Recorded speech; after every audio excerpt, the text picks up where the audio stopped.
So the soldiers are in now.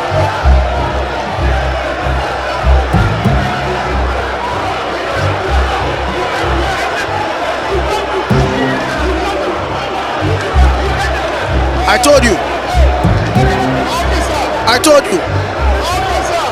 The soldiers are in now.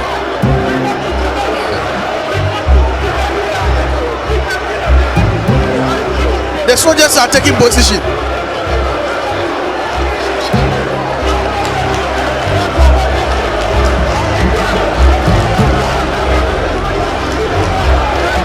The clerk. What a day. What a day. What a day. What a day in the history of Ghana's politics. The clerk has been escorted. The clerk has been escorted.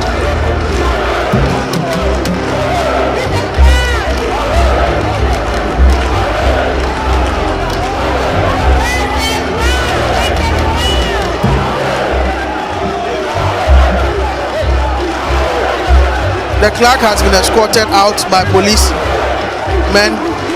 And the NDC minority, the NDC caucus are trying as much as possible to get the military men out. The military, I must say, at this point are being very professional.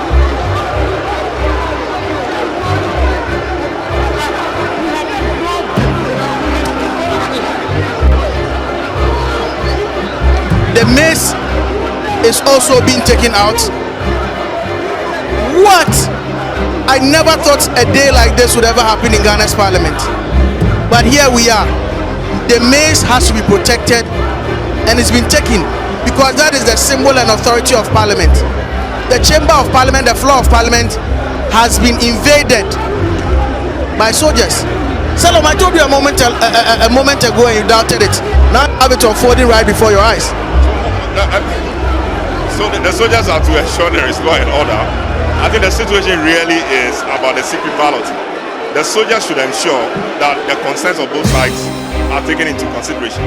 Ensure that the votes are secret as the law says, and that's it. But this is embarrassing, and this should not be happening. Soldiers, dozens or about 2 dozens or more of them in parliament to ensure that the honorable members of parliament conduct themselves properly.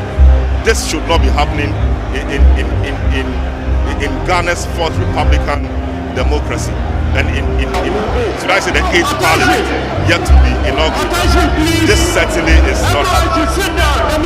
There is no way of justifying this. The members should decide on their own to be orderly so the process can continue without the military. And the military guys are armed, and that means that anything could happen. That is very good. They are fully armed. Some of them in masks, the mask beyond the medical mask law, right? To protect ourselves. Now they are issuing out instructions. This should not be happening. This is not on. But to call military into the chamber of parliament to ensure law and order tells us how we have degenerated in terms of our politics as a people. Members of parliament cannot conduct themselves orderly. Military people have to be called in to maintain law and order. That is so true. This is both disgraceful and an assault on the democracy. To have military men invade parliament.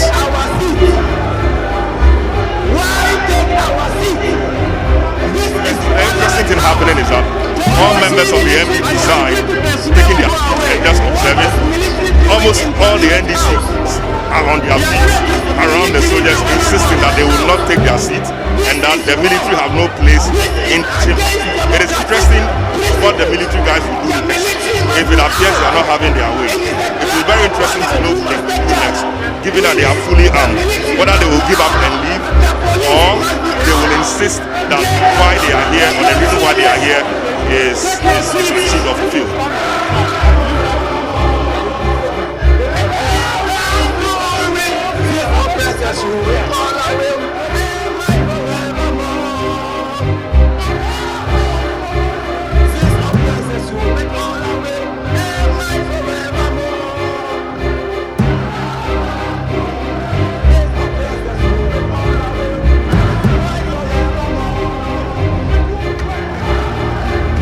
sure he will come back. There you see Katie Hammond speaking to his Honorable Nitiwo, who is the defense minister. I wonder what he's telling him. I don't know what he's actually telling him to find a way of getting his men out. That actually should be the way out. And I see him beckoning to some people. I'm sure, I don't know who he's calling. I'm sure he called one of the leaders of the military. Okay. There they are chanting the words of the national anthem. Oh, this is so poor. This is not what we expected coming here today. And they appear resolute. None of them is sitting. They are all standing, pushing what they believe is right, whilst the members of the MPP side are comfortably seated and observing proceedings. This really, really is so poor. Our parliament should not degenerate to this level. This is not on at all.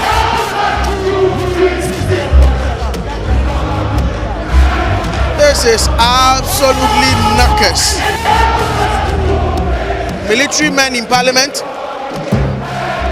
the NDC caucus insisting that they wouldn't take their seats. And now the Chief Justice has left the precincts of parliament. What a day.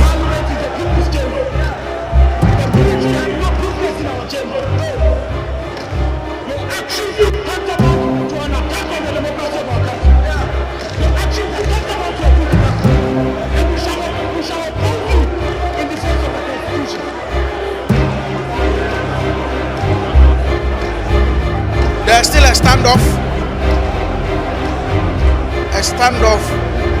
in parliament.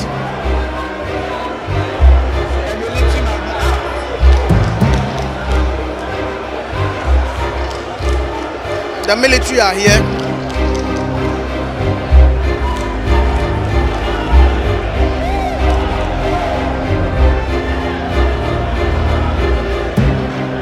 The Minister for National Security is just walking in with Katie Hammond all night. Katie Hammond has worked as the emissary, the peace ambassador here tonight.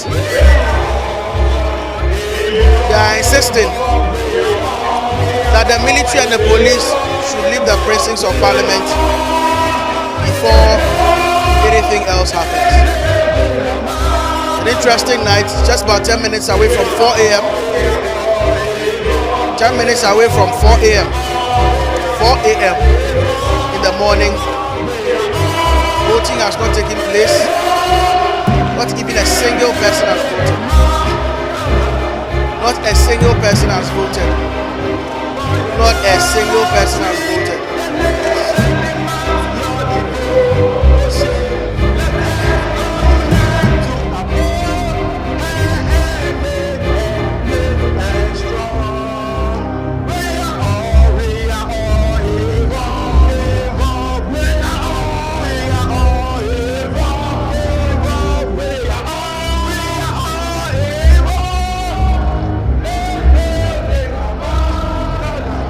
Whose instructions the military guys are working or operating.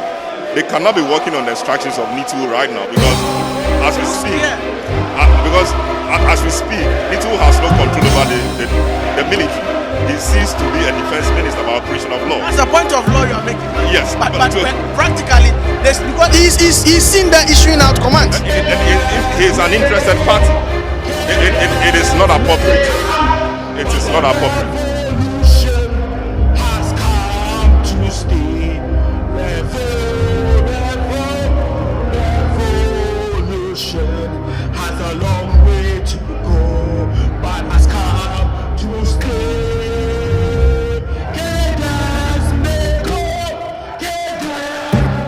Going this way, so they make a point to the international community, and for I think the MPP side should Nitiwo and Co should ensure that cool heads prevail because they have more to lose than the NDC side as we speak.